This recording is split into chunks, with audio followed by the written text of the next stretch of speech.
Pour présenter un petit peu mon métier, c'est le métier d'inspection vétérinaire sur chaîne d'abattage. Je travaille dans un abattoir dit de bovins, vaches, veaux, taureaux, génisses. Quels sont les objectifs de votre métier? Contrôler l'état de santé des animaux, la qualité sanitaire de la viande qui sera mise au consommateur par la suite. Ça, c'est les missions principales. Entre les deux, on a la partie protection animale à l'abattoir et puis une partie liée à l'hygiène des process de l'établissement d'abattage.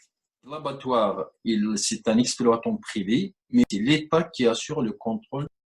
Nous, sur le poste, sur une nacelle, parce que ça fait très haut quand même, on monte et on descend pour vérifier sur toute la longueur de l'animal.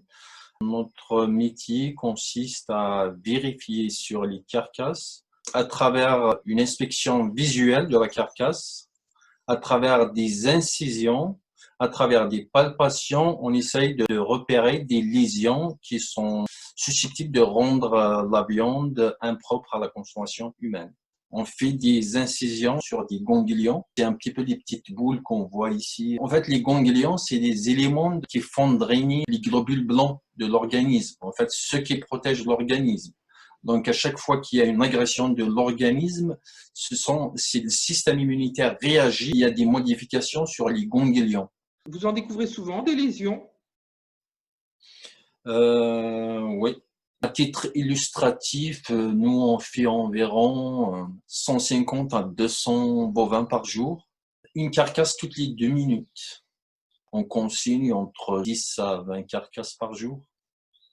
Votre deuxième objectif, c'est de veiller à la protection animale. Nous, on intervient à l'arrivée des animaux pour vérifier comment est-ce que ces animaux ont été transportés. Est-ce qu'il n'y a pas eu de surdensité dans le camion? Au déchargement, il ne faut pas qu'elle soit brutalisée. Donc, il y a une exigence qu'elle soit abreuvée à leur arrivée à l'abattoir.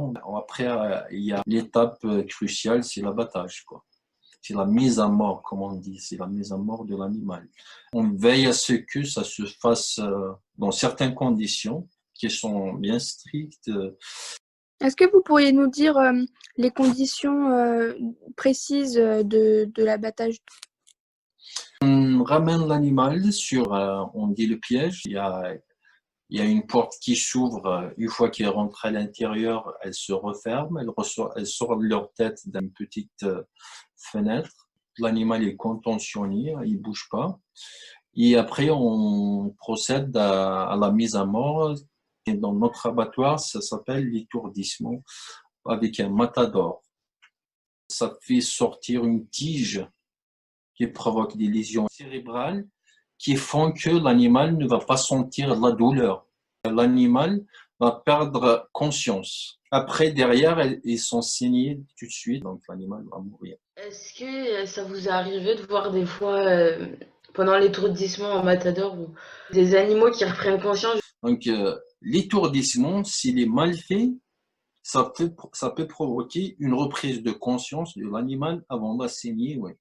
On est là pour contrôler est-ce que le geste soit bien fait, qu'il ne reprenne pas conscience. Donc, c'est ça l'objectif de contrôle, justement.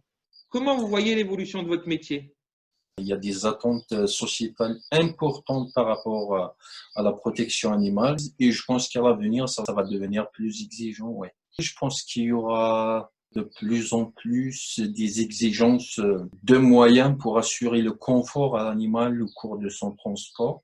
De plus en plus d'exigences par rapport au déplacement lui-même de l'animal. Ça veut dire qu'on va essayer de ne pas le déplacer carrément.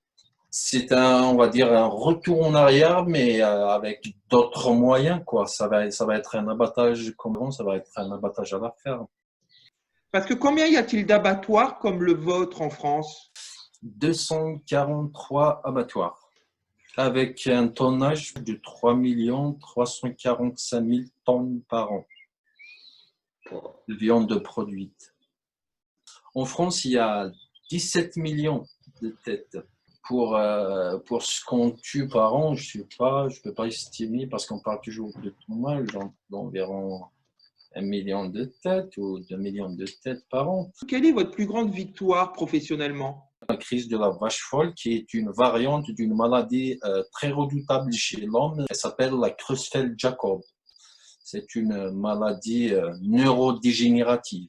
Donc, à travers l'amélioration justement des contrôles à l'abattoir, ça nous a permis d'éliminer ce risque pour l'homme. Ouais. Grâce à ces contrôles, on a pu éradiquer plusieurs maladies infectieuses. Ben, on peut citer l'exemple de tuberculose, de l'hydatidose. On peut savoir qu'il y a 60% de maladies infectieuses qui proviennent de l'animal. Et en participant à réduire la charge de maladies infectieuses sur les animaux, on participe aussi à réduire la charge de maladies infectieuses chez l'homme. Est-ce que vous connaissez l'association L214? Oui. Je pense qu'elle ne doit pas trop être aimée dans votre métier. L'association L214, moi je trouve que c'est une association qui travaille pour la protection animale, constituée par des individus de la société qui ont une certaine vision de la bientraitance animale et de la souffrance animale, ou que ce soit encore plus loin, une vision éthique sur la viande et la relation entre l'humain et l'animal. Donc c'est une association... je trouve que c'est légitime qu'elle existe.